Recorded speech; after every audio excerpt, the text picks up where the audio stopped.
Biocultores, buenas noches, bienvenidos a una emisión más de Bioethics News y como cada lunes le damos la más cordial bienvenida a nuestro querido profesor Pepe Arellano. Pepe, buenas noches.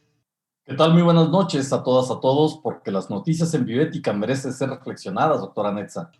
Así es, mi querido Pepe. Y bueno, hoy tenemos 4 noticias que comentar, las cuales me parecen de sumo interés porque nos permite ver cómo van evolucionando los fenómenos. Y creo que ese es un punto que en la bioética se ha descuidado un poco, de ir viendo cómo el fenómeno a nivel sociológico va evolucionando y a veces también a nivel epistemológico. Pues Pepe, si me lo permites, me gustaría comenzar con esta noticia de que en Baja California Sur no se aprobó la despenalización del aborto y la verdad a veces siento que es ganas de, ¿cómo dicen? Encender la paja nomás por encender. Porque resulta que no se aprobó porque no alcanzó la mayoría absoluta. Y son estos tecnicismos legales, jurídicos, que de pronto se lo sacan de la manga, porque obtuvo 8 votos a favor, 6 en contra y 2 abstenciones. Y eso le llaman que no es mayoría absoluta. Lo que considero que a veces se confunde con unanimidad. O sea, quieren una unanimidad y al no lograrla, pero ver que sí puede pasar la ley, puede aprobarse, entonces se inventan ahí con que no fue mayoría absoluta. Resultado, no se aprobó la despenalización del aborto en Baja California Sur. Pepe. Este es todo un tema, ya en México, algunos estados, por supuesto en la Ciudad de México, que ya tienen muy buen tiempo que se ha logrado la despenalización del aborto y que ha traído como consecuencia una disminución drástica en las muertes de mujeres por problemas relacionados con el embarazo, los embarazos no deseados o incluso prácticas criminales de abortos clandestinos, en donde por supuesto se compromete la vida de las mujeres, ¿no? Y en estados, como en el caso de Guanajuato, para ser así muy preciso, en donde incluso no solamente no despenalizaron el aborto, sino que lo constituyeron bajo una situación de criminalización totalmente absurda desde mi perspectiva, bajo la tipificación de homicidio en grado de parentesco. Recordemos que en este estado de Guanajuato, que es uno de los estados actualmente con más problemas de criminalidad, pues no solamente existe esta situación de tener un arraigo, y hay que decirlo con todas sus letras, hacia un tipo de cristianismo ultraconservador, sino que además, pues ya ha ocurrido el hecho de que no solamente ocurre, por una parte, la muerte de la mujer, sino también su encarcelamiento, es decir, existe una doble, triple criminalización, porque además viene todo el estigma, ¿no? De la mujer homicida, de la matricida, de la prostituta, de la mujer fácil, ¿no? En donde evidentemente la peor parte, tanto por estigmatización como por fallecimiento, como por encarcelamiento, pues ocurre en este sector que no es, por cierto, la minoría, sino que es la mayoría de la población. Y si eso fuese poco, pues no solamente se encarcela y se victimiza a la mujer como tal, sino a las mujeres pobres, a las mujeres con bajos recursos económicos. Entonces, sin lugar a dudas, esto significa no un paso atrás, sino seguir viviendo en el medievo, en el caso de este estado del norte del país, doctora Netza. Así es, Pepe. Mire, le han querido encontrar de todo para evitar que este tipo de leyes pasen. Y la gente, o sea, cuando le dices, es que es un pensamiento conservador, o sea, es conservador, es el conservadurismo, se escandaliza, porque tampoco quieren ser conservadores, tampoco quieren que se les tipifique como conservadores, tampoco quieren que se tipifique como biomoral, es decir, quieren pasar como laicos, liberales, abiertos, incluyentes, tolerantes, pero ahora sí que a la hora de la hora, simplemente acaban aterrizando en biomoral o en conservadurismo. o en pensamientos arcaicos de corte teológico, y no es que la religión sea arcaica, pero sus fundamentos hace un buen rato que dejaron de tener peso en el sentido de control de conciencia y moral. O sea, no desviar la mirada no nos lleva a ningún lado más que a querer tapar el sol con un dedo. El aborto, incluso han querido cambiarle por interrupción voluntaria del embarazo para que no suene así tan socialmente golpeador, pero digo, dejémonos de cosas.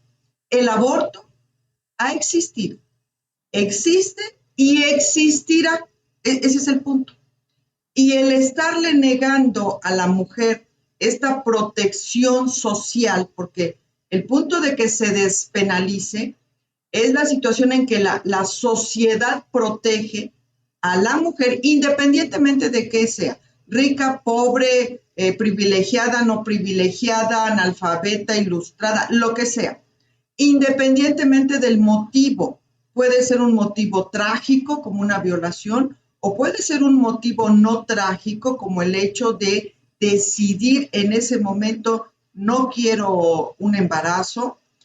Entonces, es la forma en que la sociedad protege a la mujer para que realice este acto justo así, en medio de una protección social, y no en lo escondidito atrás de la barda, como si fuera una delincuente, como si fuera un pecado, como si fuera una cosa aberrante que no mereciera la protección de la sociedad, porque ahí es donde estamos cayendo en cosas muy mal. Es decir, donde hasta las actividades francamente delictivas de pronto gozan de más protección e impunidad. Y esta situación, que repito, es una cuestión incluso antropológica, ni siquiera es una cuestión así moral llanamente o al 100%, es una cuestión incluso antropológica que ha acompañado y está acompañando y seguirá acompañando a la historia de la humanidad y de la mujer.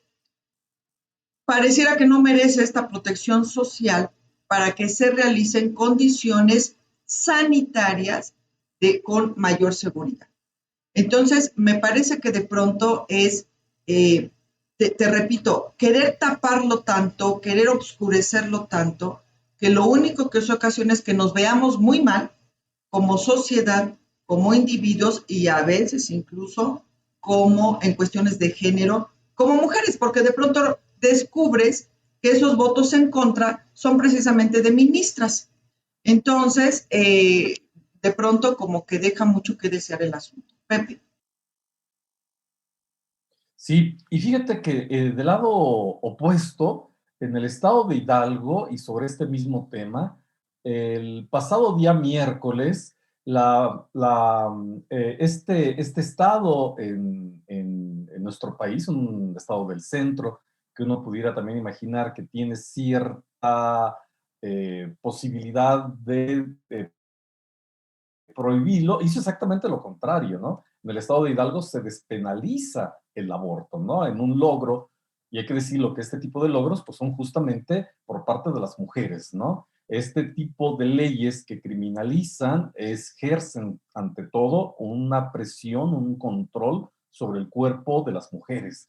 Y en el caso de Hidalgo, bien, yo la verdad aplaudo, no aplaudo a Hidalgo, sino aplaudo a las mujeres que han estado atrás de todo este tipo de movimientos, luchando justamente por sus derechos, pues aprueba la despenalización del aborto en un apretado, y eso hay que decirlo, ¿no? Dictamen con 16 votos a favor y 8 en contra, por allí hubo una abstención, ¿no? Bajo este decreto, los artículos del Código Penal para el Estado de Hidalgo y así como las modificaciones y adiciones en términos de la ley de salud, pues están dadas. Entonces, bien por las mujeres de Hidalgo, por este gran logro. Inmediatamente esto trajo como consecuencia estados vecinos como el estado de Querétaro, en donde actualmente radico, pues de también una preocupación por las mujeres de que se avance en este tipo de temas. Sin duda alguna, dos noticias totalmente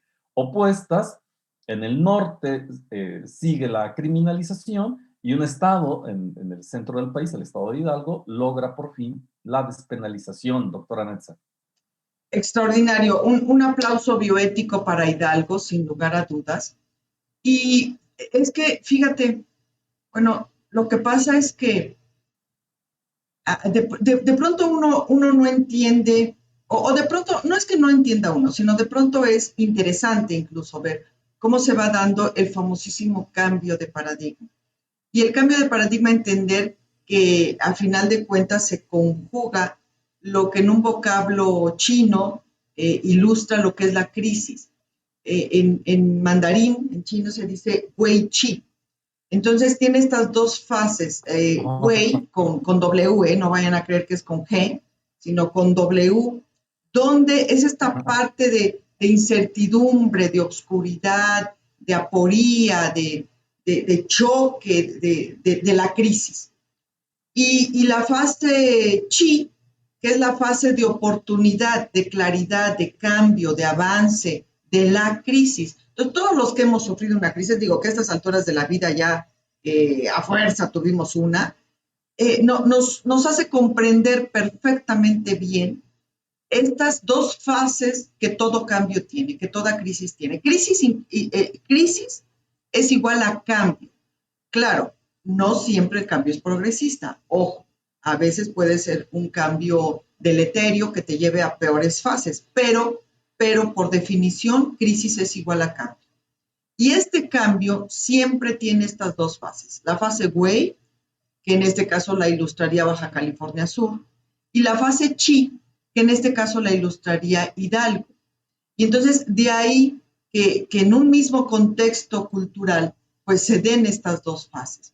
Y a veces estas dos fases se dan incluso en la propia persona, con una mujer embarazada que quiere abortar. Va a tener primero esta primera fase Wei, de duda, de incertidumbre, de duelo, de dolor, etcétera, y después la fase Chi, de oportunidad. Una oportunidad o una fase más abierta que también entender no necesariamente va a acabar en un aborto.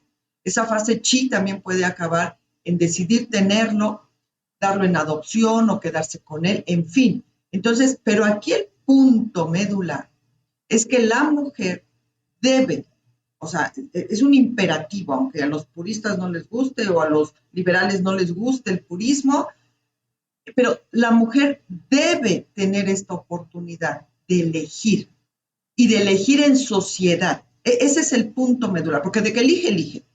O sea, pero el asunto, lo que está de por medio, el punto ontológico y epistemológico que está de por medio, es que debe tener la posibilidad de elegir en sociedad y no marginada de la sociedad, excluida de la sociedad, como muchas lo están haciendo, y ahí es donde entra este proceso de hacerlo totalmente en fase Wei. Y aquí sí con G. Y eso es lo que está mal.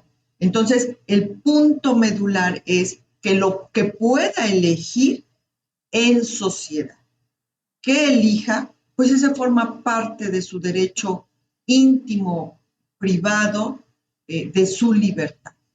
Si elige no tenerlo o si elige tenerlo, y para los que no lo comprendan, ahí es donde entra una expresión sublime de la tolerancia, el respeto y la empatía. Y claro, pues son universales que no son para cualquiera y que no cualquiera tiene la capacidad de expresarlos. Pepe. Qué barbaridad lo que estás diciendo y qué emoción el escucharte desde esta perspectiva. De repente uno pensaría que todo el pensamiento es de características occidentales, pero creo que Oriente en esta reflexión que nos has dado puede dar aportes a la comprensión de una cultura que tradicionalmente tiene un pensamiento de características.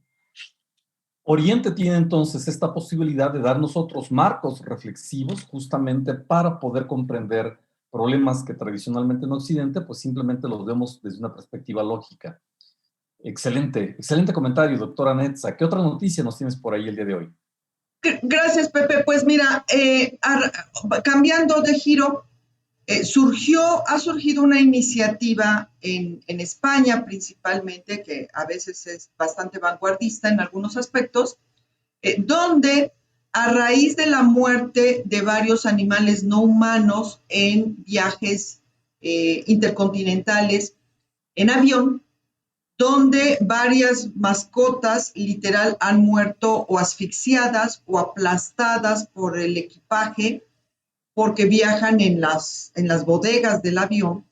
Entonces ha surgido una iniciativa donde los animales no humanos tengan incluso pasaporte y puedan viajar en las mismas condiciones que los humanos, es decir, en la zona de pasajeros de los humanos, de los pasajeros humanos.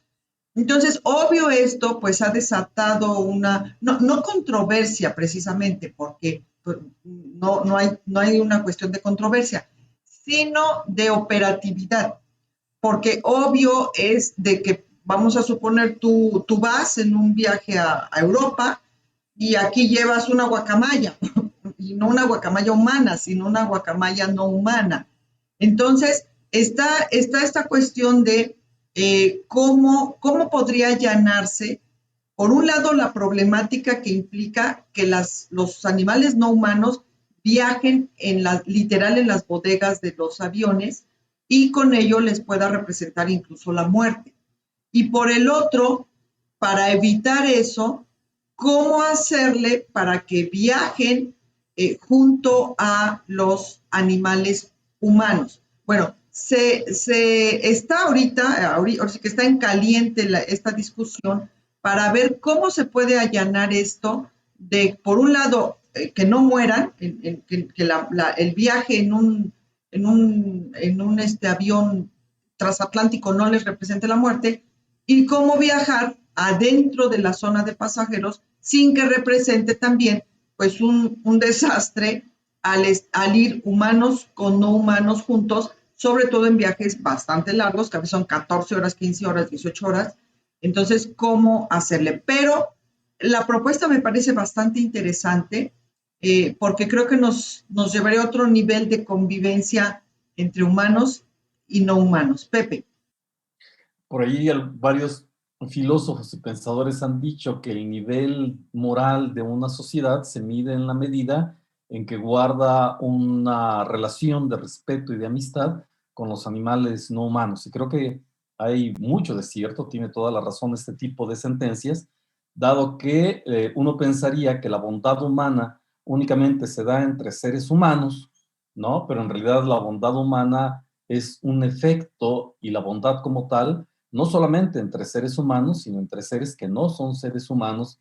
Y por ahí en algún programa hablábamos sobre generaciones futuras, ¿no? De repente uno pensaría que este tipo de relaciones o de lograr espacios en donde tengamos este respeto, esta estima por aquellos que no son seres humanos, pues justamente tendrán como resultado el lograr tener siempre, siempre en todo momento una mejor sociedad. Aquella sociedad que no respeta su entorno natural, su entorno ecológico, aquella sociedad que no respeta a otros seres vivos, es una sociedad que francamente se encuentra en un estado de crisis y enfrentará tarde que temprano las consecuencias y el colapso de ello, no solamente por la afectación que puedan recibir, sino porque el tener o el no tener consideraciones hacia los animales, en este caso específico hacia los perros, ¿no? Hacia los gatos, deriva justamente en un deterioro en las mismas relaciones humanas.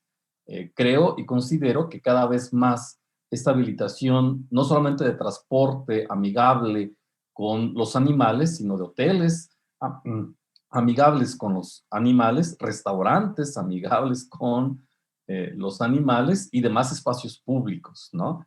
Porque eso también obliga al tutor de la mascota a ser más responsable, a ser más cuidadoso, a tener animales justamente educados, domesticados y ser responsable pues de todas las necesidades que ello conlleva, ¿no? No se trata simplemente, supongo, de meter al animalito en el avión sino que también tener las precauciones sobre la pipí, sobre la popó, sobre el pelo, sobre el respeto que debe de guardar la mascota con otros pasajeros, y eso, por supuesto, fortalece la calidad y la calidez en las relaciones humanas, doctora Netza. Va a estar interesantísimo. Yo lo único que sé es que el Capi difícilmente va a poder viajar así porque no, la rebeldía le dio. Bien, pasando a otra noticia, Pepe, me parece que nos tienes algo más por ahí. Pues dando, y ya casi para finalizar nuestro programa, una noticia de demasiado interés, ¿no? Esto ocurre justamente ahora, nos vamos no solamente en otro tema, sino al otro lado del charco, que es el que en España la fiscalía de este país, en Madrid concretamente, retira por la ley de eutanasia su acusación contra un ciudadano de nombre Ángel Hernández, que había ayudado a morir a su mujer enferma. Es decir, el Ministerio Público, que había pedido ya la cuestión de la cárcel por el delito de cooperación al suicidio, ha tomado la decisión, tras justamente, en algún noticiero lo comentábamos, por la entrada del vigor de la ley de eutanasia, pues estima que en este caso, este señor, este hombre, se encuentra en un supuesto ya legalmente autorizado. Recordemos, o haciendo un poquito la historia, Ángel Hernández, un hombre que es más de 60 años, hace 2 años, 3, en el 2019, había ayudado a morir a su mujer de nombre María José Carrasco, quien padecía esclerosis múltiple en fase terminal y que había expresado su deseo de forma reiterada. Ese es un hecho sin precedente, ya que después de tener un padecimiento de 30 años, el esposo la ayuda, viene la acusación de la fiscalía, viene la parte ya punitiva, pero ocurre que entra justamente esta modificación de ley y pues los cargos son totalmente retirados. Esto marca un hito, no solamente por la aprobación de la ley de eutanasia, sino también ver cómo la aprobación de la ley de eutanasia no solamente permite a que, en este caso, una persona tenga derecho a decidir sobre cómo quiere terminar su vida, sino que también habilita y posibilita este acompañamiento que se requiere por parte de la familia y que pues deriva también en que no existan este tipo de prácticas en lo oscurito, en donde las personas pues tienen que arriesgar todo justamente por ver el sufrimiento de una persona en fase terminal que solicita la ayuda para poner fin a su existencia. Todo un tema, doctora Netza. Así es, Pepe. Digo, bien porque Ángel ya va a librar la cárcel, lo cual sería el epítome de la tragedia, de aparte de tener que ayudar a su esposa, ver fallecer a su esposa y luego échate 10, 15 años en la cárcel, como que hubiese sido una tragedia muy redonda.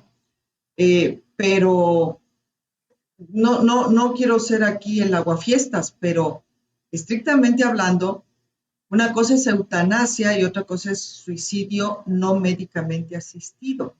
Entonces, la ley autorizó la eutanasia. La eutanasia es un procedimiento médico.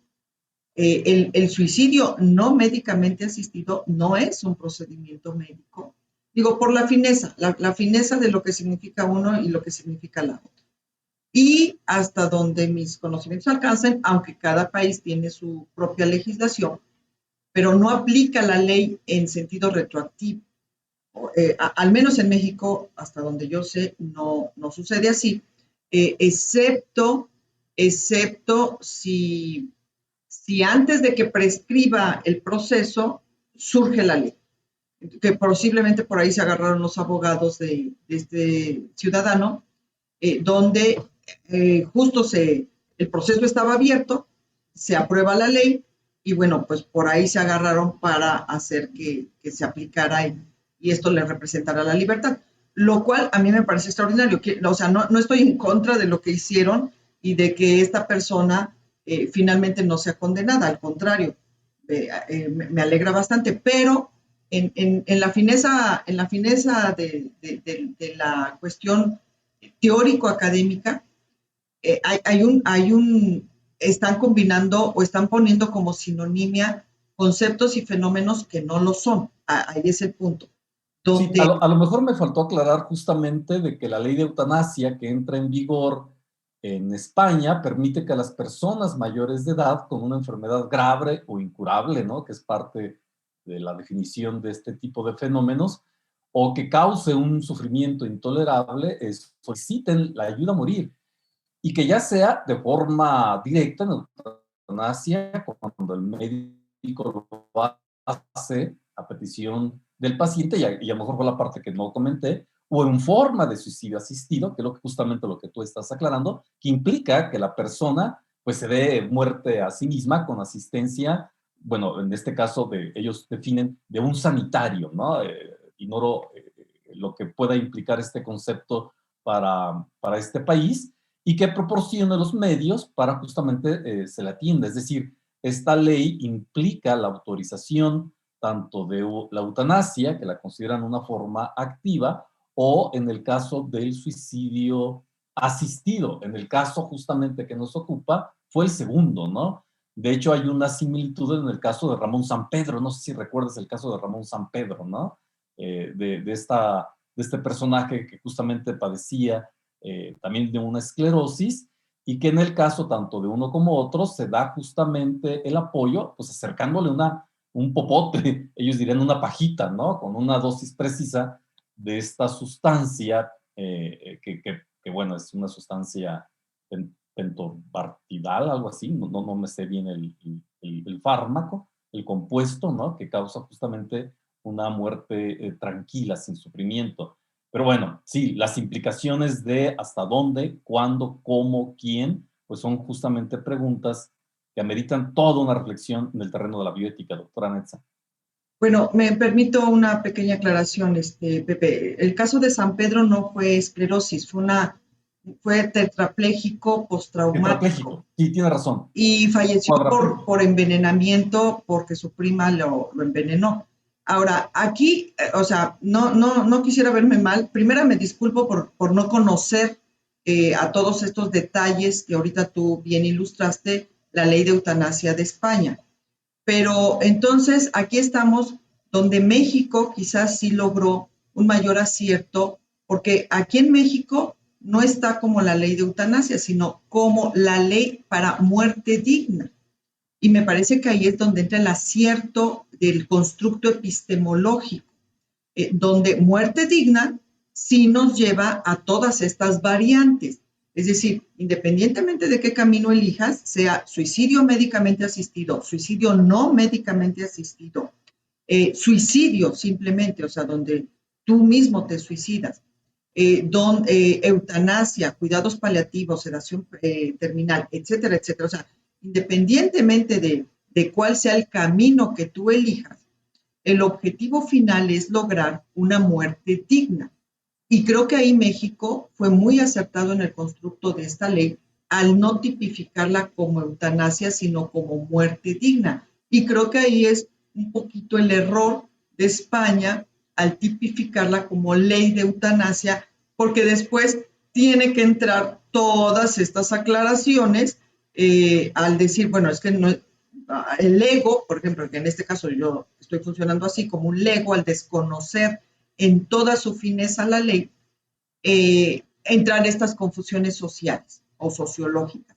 Entonces, ahí, bien por México, ya nada más lo que le falta a México es federalizarla, porque ahorita el único que la tiene es la Ciudad de México, y aquí ya sería el pendiente de federalizarla para que toda la República goce de este beneficio de que los ciudadanos tengan derecho a una muerte digna, independientemente del camino que sigan para lograr.